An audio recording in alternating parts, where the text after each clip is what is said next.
everybody, welcome to April's book haul. So we're in Cirencester today because it is Lois's birthday tomorrow, so we're having a nice day out. It's actually my brother's birthday party tonight, so we're going to be having a few drinks. Probably you're not actually, because you don't really drink that much. But, well, I'm driving you, so. But we've just been into Waterstones, obviously, to have a look through some books. So I've got a few books that I'm probably not actually going to be reading this month because I've got a very long to be read list, and I've already selected the 10 books that I'm going to be reading next. But these are a few books that caught my eye and I decided to get them. So first of all, we've got Transcription by Ben Lerner. I just really liked the sort of cover of this. It's very minimalistic. It's a hardback, but it's really small. It's only about 100 and something pages, and it is about modern lives and technology. I thought that was an alarm then. Everybody in! No. It sounded like a World War II. Sorry, also, look at those dogs. They're They literally are like amazing. hopping. Oh my God, I along. literally get distracted so easily. Right. No, book, yeah. Book. Transcription. This is literally what this book is about. It's just like people just being distracted by things constantly, pretty much. But isn't modern it day about life. the internet? It's about like And social media and what it's like being a parent in this age, essentially, where people are just distracted by things like Dogs. technology or dogs or air raid sirens. The moon's out as well. And the moon. Right. The next one is Philip K. Dick's The Man in the High Castle. So this is a TV series, and I actually didn't know it was based off of a book, but the book was written in 1962, so it's actually a really old book, and it's basically about what would have happened if the Nazis won the World War. So very intrigued to read this at some point. Again, it's another short one, but hopefully get around to that fairly soon. But Philip K. Dick is obviously a very famous author as well, and there's been a lot of praise for this book, and I think it did win some awards, probably won some awards, it doesn't actually say, but looking forward to that one as well. Well done, Philip. So the next one is The Handmaid's Tale. Yes. By Margaret Atwood. You've been wanting to read that one for a very long time. This has been on my to-be-read list for probably 2 years, but just haven't got round to buying it or reading it. Do you actually know much about it? Because I don't really know what the premise of the story is, but it is, again, based off of a film or a TV series, isn't it? I think it's a series. I haven't watched that, actually. Let's read the back then, and we'll find out together. The Republic of Gilead offers Offred one option: to breed. If she deviates, she will, like all dissenters, be hanged at the wall or sent out to slowly die of radiation sickness. But even a repressive state cannot obliterate desire. So it sounds a little bit dystopian and sci-fi, actually. Yeah. Interesting. I thought it was just like almost historical. I It knew sounds it like was it's a kind bit more of dystopian. Because it's basically about, all women having to reproduce, basically, and not having a choice in having babies with people. Interesting. A very light read then. And you read all of these before bed as well. So.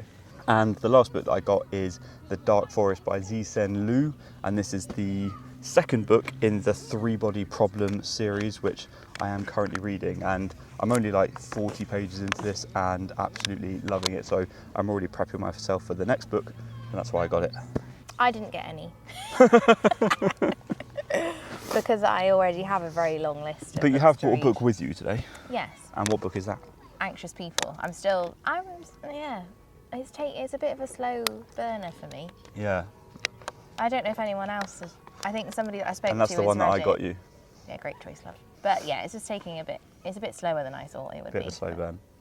Yeah. Speaking of slow burns, I'm reading Hamnet at the moment as well, and I'm struggling to get through it. I'm 200 pages in, but for whatever reason... Hey. Oh, hello. Hello, you. Hello. Oh. No, don't worry. Very friendly.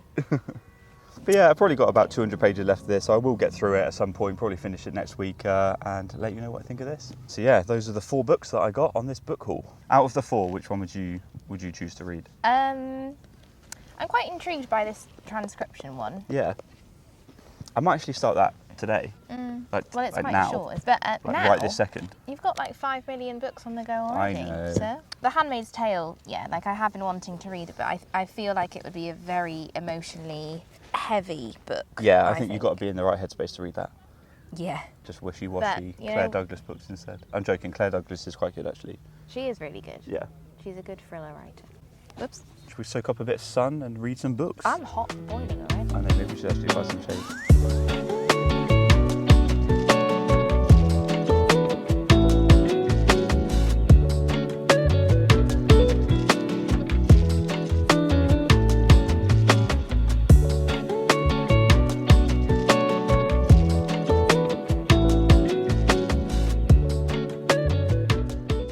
Transcription by Ben Lerner.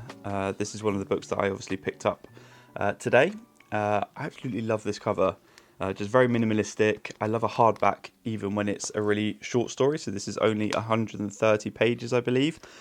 Been reading this on the way home. I'm 32 pages in, and just a very quick summary of what I've read so far.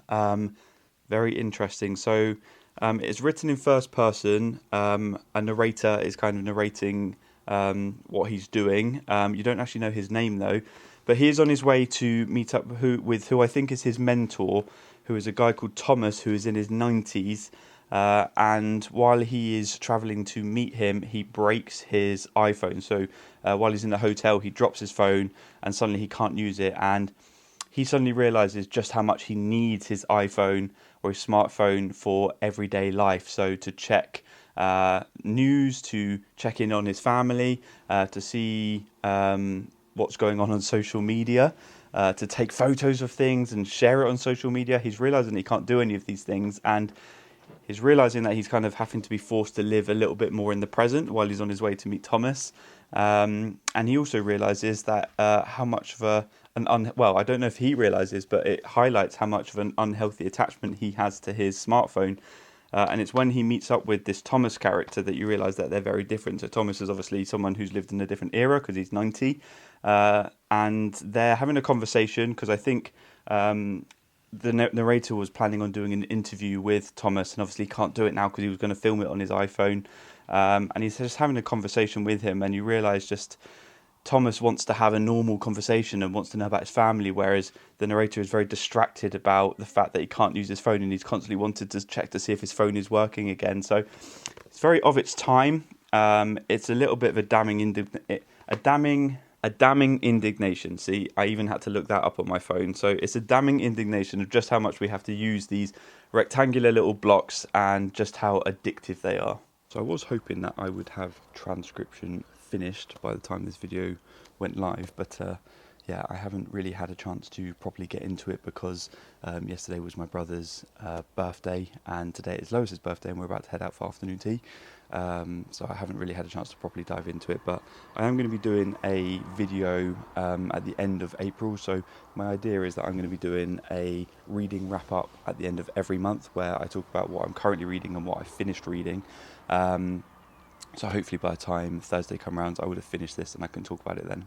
So I think that pretty much wraps up this video, guys, but obviously this is a very new channel with a very different direction, so I am always intrigued to know what you guys want going forward in terms of content. Is it more lifting, more reading, a combination of the two like I've kind of been doing, especially with the Barbell and Book series that I'm going to be putting together, but let me know in the comments.